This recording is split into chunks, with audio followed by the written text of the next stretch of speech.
Alright, so hi everyone. So it's been a bit of a while. It's been 6 weeks since I was last available to do anything. I've been obviously away at work in Qatar for 4 weeks, and then I went back to the UK for a couple of weeks just to sort out the eldest daughter who was away to university in London.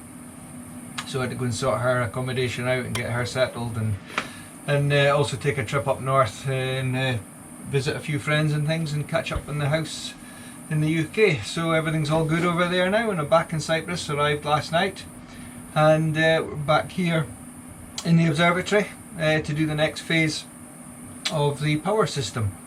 So today I have got the Cerbo GX that arrived. So I ordered this while I was away. So the Cerbo GX is a communications gateway, as well as providing other features to the Victron series of solar equipment.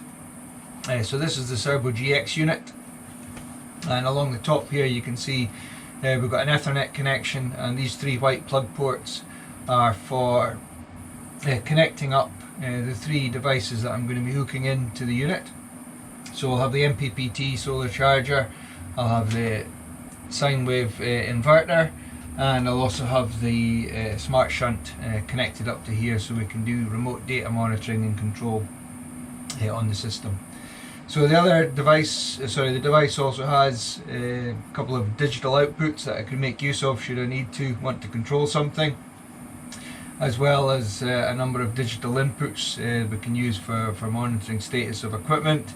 And it also has some features built into it for doing temperature monitoring by connecting appropriate sensors, and also from tank monitoring. So if, for example, you were installing this in a solar system in a marine environment, for example in a boat, you could monitor your fuel tank, water tank levels and things like that. So we've also got an SD card. So the unit will try to constantly push data up onto the cloud into the VRM monitoring portal at Victron. However, if for any reason the internet goes down for a prolonged period, or the system shuts off or whatever, the network connection fails for whatever, it has got an SD card that I can put in here, and it will back up the data onto the SD card, and then once the internet connection is restored, it'll push all that data up to the cloud. We've also got a number of Ethernet connections along the top here, although these are for the various types of buses: the CAN bus, the VE bus, and I can't remember what the third one is, VE CAN, BMS CAN and VE bus networks, so you can connect this to other types of inverters and things. It's also got 3 USB ports along the top and an HDMI port. The HDMI port is purely for connecting to the remote visual control units that you can plug into this, and the first USB port is for providing power to the remote displays, although I'm not going to be using that. And then we've also got a couple of USB 2 connections there, so you can expand the system and connect other devices in through VE direct to USB adapters. So to connect to the MPPT, the smart shunt and the inverter, I've also got 3 VE direct cables, so they're going to route in, and I'm going to be putting the Cerbo unit up here where I left the space for it. And the Cerbo unit does come with various connectors. One of them is for the power supply, so it will run off of anything from 8 to 70 volts DC, and I'm just going to pick up a power off the battery side of the Smart Battery Protect, and obviously the battery side of the Smart Shunt, so that if the batteries go into a low volt condition and the system shuts down, I've still got direct power feed off the batteries, and that's protected through a fuse in the power cable. And this means I'll still be able to see what's going on, and it won't disconnect the power off the Cerbo GX unit. It doesn't draw a lot of power, so if for any reason it does go into a low voltage condition and the system shuts down, then the battery power draw will be minimal and will continue to run quite happily for an extended period until I can come back and sort the system. So the first thing to do is we're going to get the cables out the box, and I'm just going to see how much space I need for the various connectors, and then I'll position this accordingly on the wall there. Alright, so let's get going. Okay, so I've taken all the adapters or the plugs and connectors that came with the unit, so I've just popped them in here out of the way because I'm not going to use them and I won't lose them. I've also taken a spare 32GB micro SD card and I put that in there that I had lying around, and then all the plugs for attaching the various switches and things should I want to use them. I've just populated them in their respective sockets just so I don't lose them as well. And I've connected up the power cable. So I've got here one of the VE Direct cables, so they're all a bit long, but that was all I could get my hands on. There seems to be a shortage of them in the market at the moment, and fortunately they come in from the top, so I don't have to worry about the space below. And I've also got this Ethernet cable which plugs into my router up on the desk, so I'm thinking that this will basically sit somewhere around about here, and then I can just route all the cables down and along into the various components, and also leave a bit of space down at the bottom there. So I'm going to get that connected up now, or screwed into the wall, and we'll try and get it roughly centered and level, although it doesn't really matter. Here's my drill. Is it going the right way? Yep. Typical. There we go. And that's pretty good where I want it.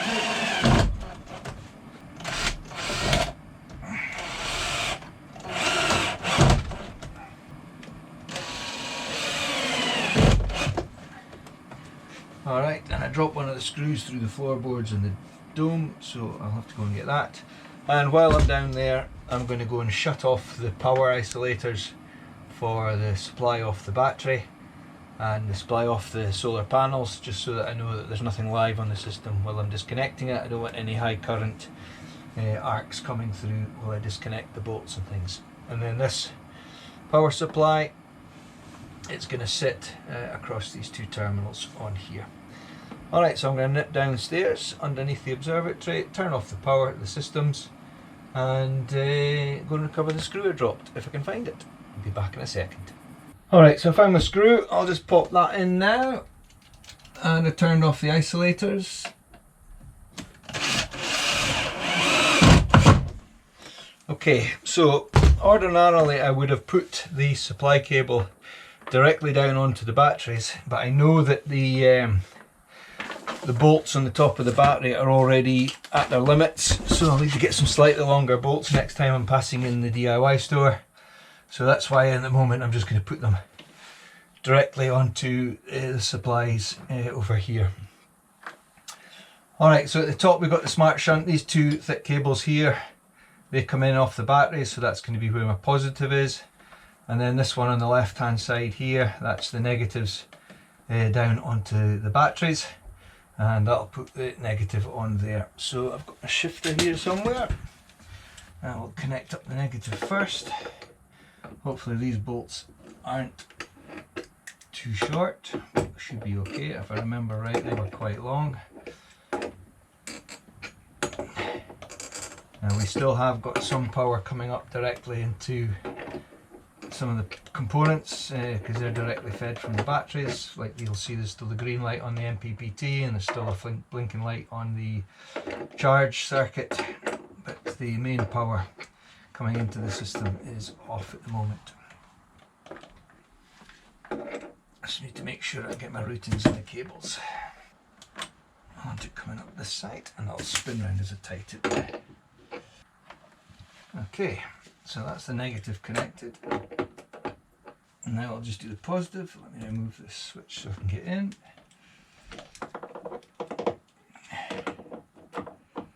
Alright, just tighten this connection up. Okay, so that's me now got the power feed connected. I'll just put these cables over here for the time being. So now, in theory, I can go and connect in, turn the power back onto the system. The Ethernet's connected, so I don't know if the Ethernet's enabled by default, or I'll have to go in through the Victron Connect app through Bluetooth and turn it on, but we'll soon find out. So hopefully I go downstairs and turn the power systems back on, we should see some life on here, and hopefully we won't see any magic smoke. So give me a second, I'll knock downstairs.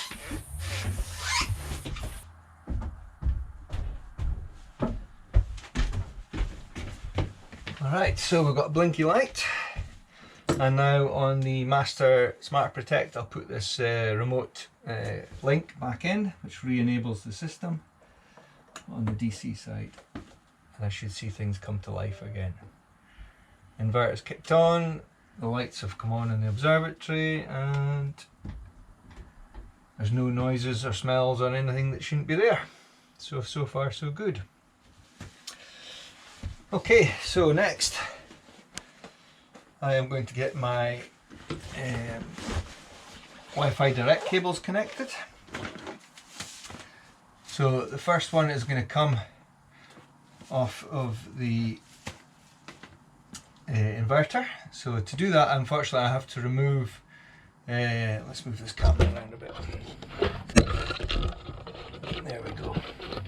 So this is the Bluetooth dongle, VE direct to Bluetooth dongle, which was used for setting up the inverter. Now there is only one VE direct port on the inverter, so I need to remove this, and that'll become effectively surplus until I ever need to go direct to Bluetooth into the inverter, if for any reason. Okay, so VE Direct 3, I'm going to use that for the inverter. Alright, next up is going to be VE Direct 2, which I'm going to use for the... that one will go into here. And this one will go into the top of the shunt. And there's something on the laptop that keeps connecting and disconnecting. I can hear it. And lastly, we're going to take a cable off the bottom of the MPPT, and again I'll feed it up through the corner there and over and then into here as well. Alright, so that's everything connected onto the system. Bluetooth is enabled. So if I go on to my phone, I don't know how much you'll be able to see here, but okay, come up at the bottom. We've got other devices have popped up. I don't know if you can see this, I can't see any preview screen. So I can connect to the Cerbo GX. It says we've got a Cerbo GX connected, and we've got another Cerbo GX.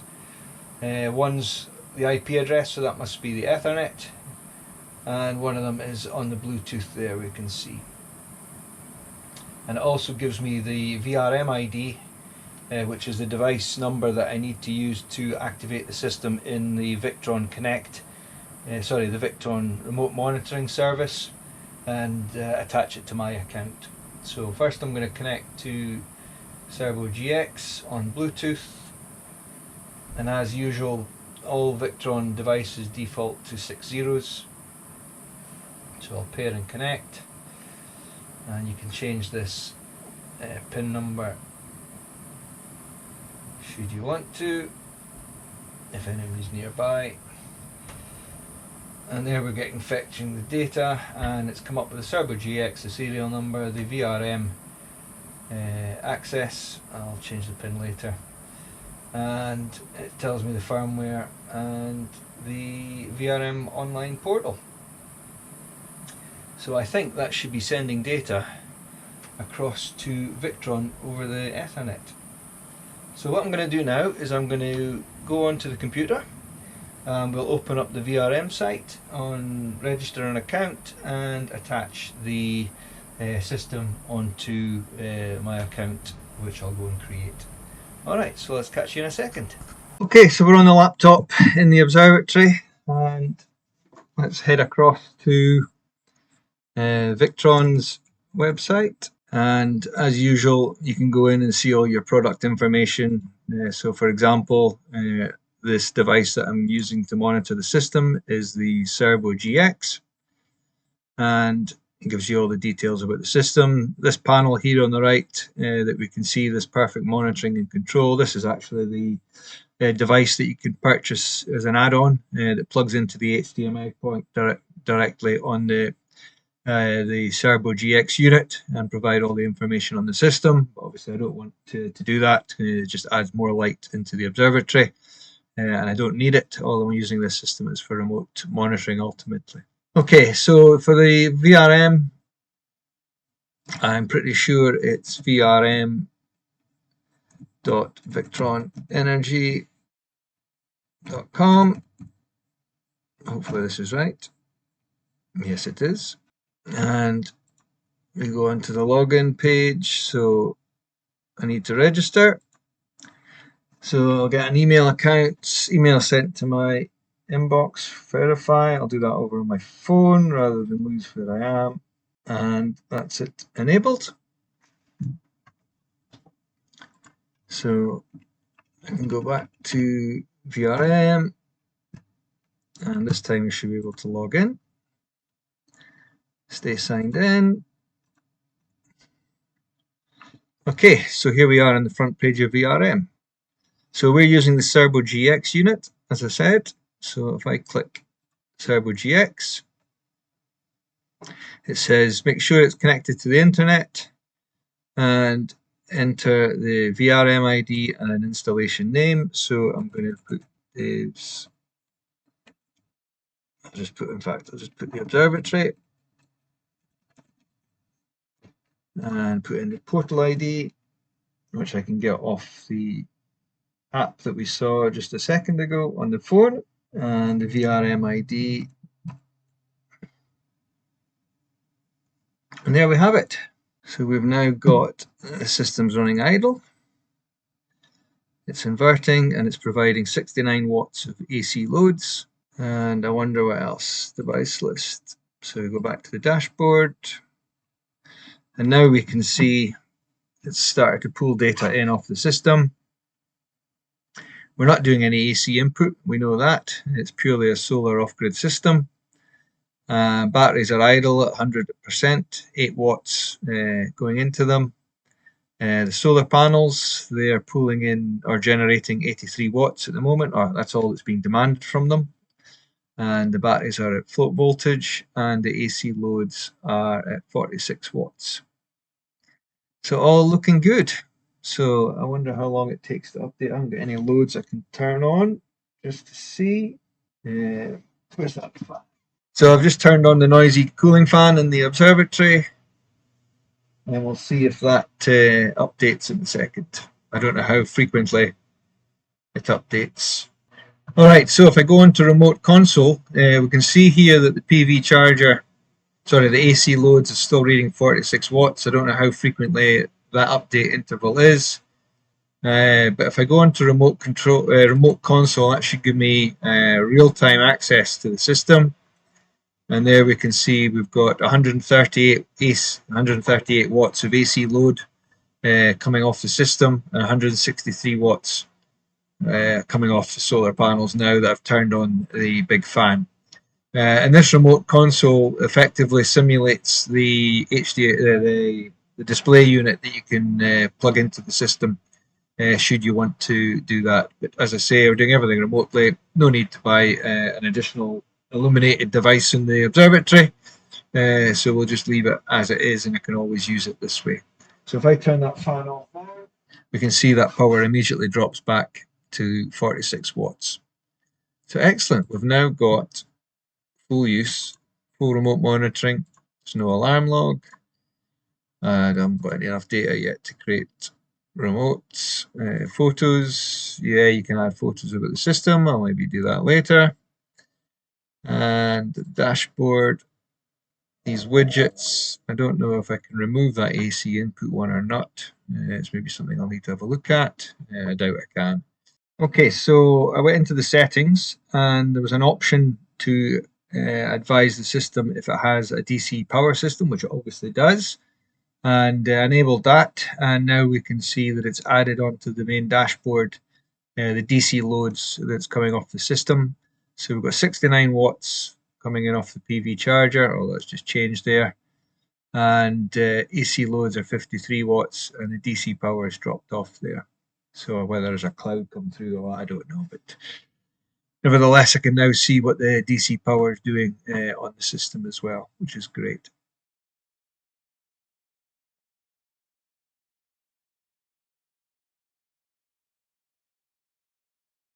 So now I just need to tidy up all the cables and job's a good one.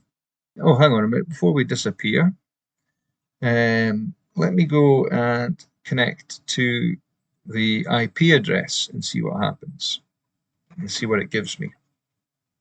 So the IP address showing up is 192. Obviously, it's a private address space, so no worries there. 88.62. And what I'll eventually do is I'll go onto my router and I'll assign a static IP for this device in with the rest of the observatory equipment.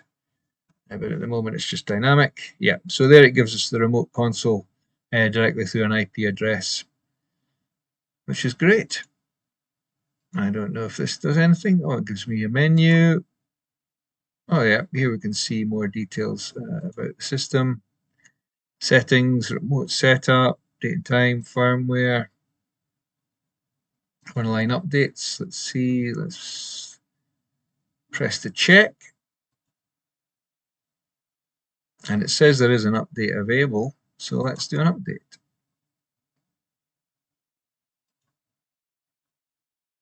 And it's installing an update.